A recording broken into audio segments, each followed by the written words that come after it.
Ballot paper ഉപയോഗിച്ച് വീണ്ടും തിരഞ്ഞെടുപ്പ് നടത്തണമെന്ന ആവശ്യവുമായി സുപ്രീം കോടതിയിൽ ഹർജി.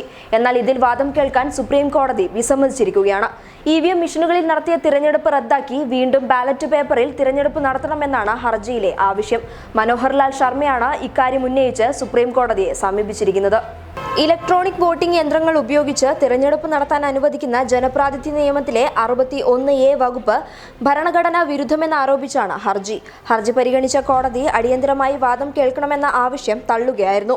ഹർജി ലിസ്റ്റ് ചെയ്യാൻ ശർമ്മയോട് ജസ്റ്റിസ് അജയ് രസ്തോഗിയുടെ അധ്യക്ഷതയിലുള്ള ബെഞ്ച് നിർദ്ദേശിക്കുകയും ചെയ്തു.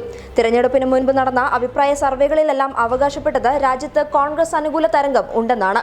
എന്നാൽ അഭിപ്രായ സർവേക്ക് വിപരീതമായ സർവേ ഫലമായിരുന്നു എക്സിറ്റ് പോൾ പ്രവചിച്ചത്.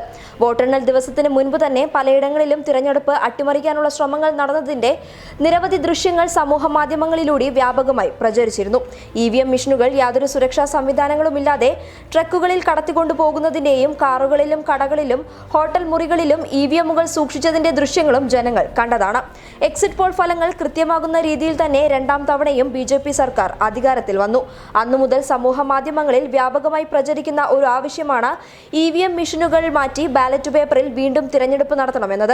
എന്നാൽ ശക്തമായ ഒരു ഇടപെടൽ ഈ വിഷയത്തിൽ ഇതുവരെയും പ്രതിപക്ഷം നടത്തിയിട്ടില്ല എന്നതാണ് വാസ്തവം.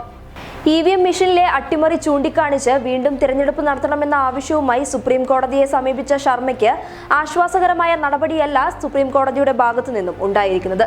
ജനാധിപത്യ സംരക്ഷണത്തിനായി ജനങ്ങൾ ഒറ്റക്കെട്ടായി മുന്നിട്ടിറങ്ങേണ്ട നാളുകളാണ് ഇനി നമുക്ക് മുന്നിലുള്ളത്. News desk public Kerala.